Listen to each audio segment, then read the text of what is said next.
দেশের বাইরে আমার কোনো ঠিকানা নেই, এটাই হলো আমার ঠিকানা। এই দেশ, এই দেশের মাটি, মানুষই আমার সবকিছু। আমি এর বিচারের ভার মহান আল্লাহ ও প্রিয় দেশবাসীর উপর ছেড়ে দিলাম। 30শে ডিসেম্বর প্রয়াত হয়েছেন বাংলাদেশের প্রাক্তন প্রধানমন্ত্রী খালেদা জিয়া, যার মৃত্যুতে শোক বার্তা এসেছে বিভিন্ন দেশ থেকে। তার প্রাক্তন সতীর্থ এবং প্রতিদ্বন্দ্বী শেখ হাসিনা, তিনিও তার কিছু বক্তব্য রেখেছেন। কিন্তু এখানেই এক বিস্ফোরক অভিযোগ করে বসলেন খালেদা জিয়ার প্রাক্তন উপদেষ্টা আমানুল্লাহ আমান, যিনি বিএনপির নেতা, বিএনপির সাংসদও ছিলেন বলে খবর।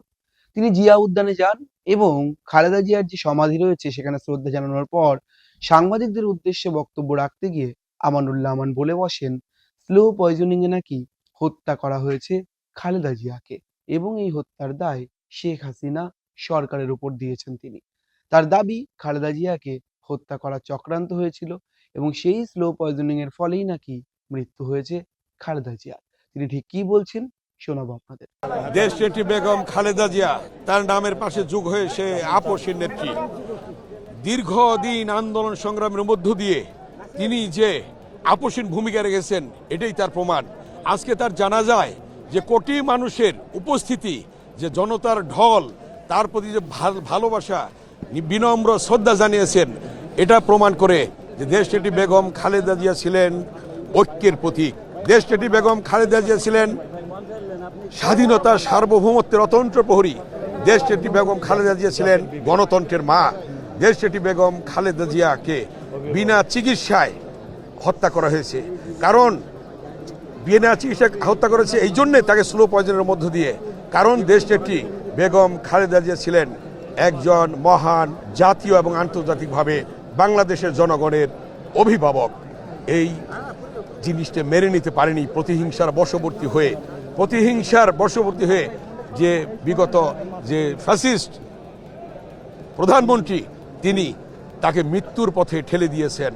এবং তার এই হত্যাকাণ্ড, তার মৃত্যুকে আমরা স্বাভাবিক মৃত্যু বলবো না, স্লো পয়জনের মাধ্যমে তাকে হত্যা করা হয়েছে এবং এর দায় শেখ হাসিনা কোনোভাবেই এড়াতে পারবেন না। তাকে বিচারের সম্মুখীন হতে হবে। আমানুল্লাহ আমানের এই দাবির ঠিক কতটা যুক্তি রয়েছে বা তার সত্যতা কতটা রয়েছে তা আমরা কেউই নিশ্চিত নই। কিন্তু তিনি যা বলছেন, অর্থাৎ হাসিনার সরকারের বিরুদ্ধে তিনি সরব হচ্ছেন এবং তার নেত্রীকে মেরে ফেলার পেছনে বা তার এই মৃত্যুর পেছনে এই স্লো পয়জনিং এর বিষয়টি তিনি বলছেন। চিকিৎসকরা বলেন এই বিষয়টি সম্ভব, কিন্তু খালেদা জিয়ার ক্ষেত্রে এমনটি ঘটেছে কিনা সেই সম্পর্কে আমরা কেউ নিশ্চিত নই।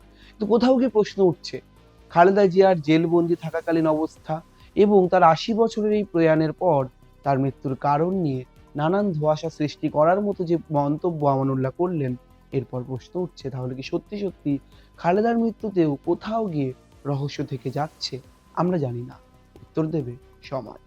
ক্যামেরায় শুভজিৎ মুখোপাধ্যায়ের সঙ্গে রবীন্দ্র দাসের রিপোর্ট, সংবাদ প্রতিদিন.in।